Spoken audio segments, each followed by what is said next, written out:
Bismillah, Assalamualaikum warahmatullahi wabarakatuh. Salam sejahtera untuk kita semua. Kali ini saya akan menjelaskan sedikit mengenai kebijakan keuangan negara dalam menghadapi pandemi COVID-19, yang dimana rujukan saya kali ini bersumber dari Menteri Keuangan. Nah, langsung saja dari beberapa rangkuman yang saya buat beberapa hari ini, saya menarik catatan-catatan tersendiri. Kebijakan pemerintah dalam menangani masalah keuangan di tengah pandemi COVID-19.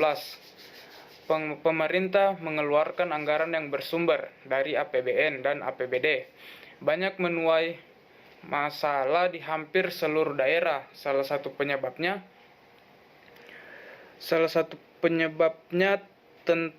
belum ada petunjuk teknis tentang pengelolaan keuangan untuk penanganan COVID-19, yang di dalamnya termasuk pengaturan pengawasannya. Nah, dalam hal itu menimbulkan masalah baru, terjadi gesekan sosial karena tumpang tindihnya beraneka macam bantuan sosial. Terdapat keberagaman di tingkat pemerintah daerah sampai pemerintah desa dalam mengimplementasikan berbagai kebijakan pemerintahan terkait dengan pengelolaan keuangan untuk menanggapi COVID-19. Nah, dari sekian banyak peraturan dan kebijakan yang dikeluarkan, ada beberapa petunjuk yang memberikan stimulus kepada dunia usaha dan masyarakat biasa yang sifatnya broadcast. Nah, di samping itu APBN juga akan mengcover bidang ekonomi, bidang sosial, bidang kesehatan, dan juga bidang keuangan. Di antaranya bidang sosial. Pemerintah mencoba melancarkan stimulus untuk bisa mengurangi dampak shock COVID-19 yang sangat besar ini. Yang seperti kita ketahui, banyak terjadi di masyarakat biasa telah mengalami ketakutan atau parno, atau bisa dibilang parno dalam menghadapi COVID-19.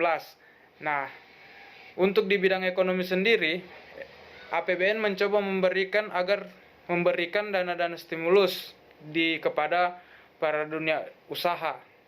Nah, memberikan ekonomi tidak menyebabkan kebangkrutan agar sifatnya masif. Dalam hal ini pemerintah telah menerbitkan PMK nomor 23 tahun 2020 dan PMK nomor 28 tahun 2020 yang mengatur mengenai insentif fiskal dalam rangka menghadapi pandemi COVID-19. Nah, kebijakan-kebijakan yang diambil oleh pemerintah pusat dan daerah dan serta didukung oleh komitmen dari berbagai pihak ditujukan guna menjaga keberlangsungan keuangan negara demi terwujudnya keselamatan dan kesejahteraan dengan upaya-upaya pemerintah untuk mengelola fiskal dengan sebaik-baiknya dengan meningkatkan pendapatan negara secara optimal. Nah, pemerintah dalam hal ini telah berkomitmen untuk menjaga stabilitas keuangan agar tidak terjadi inflasi dan PHK secara besar-besaran. Oleh karenanya kita harus mendukung kebijakan-kebijakan pemerintah dalam menangani pandemi COVID-19 dengan cara tetap di rumah,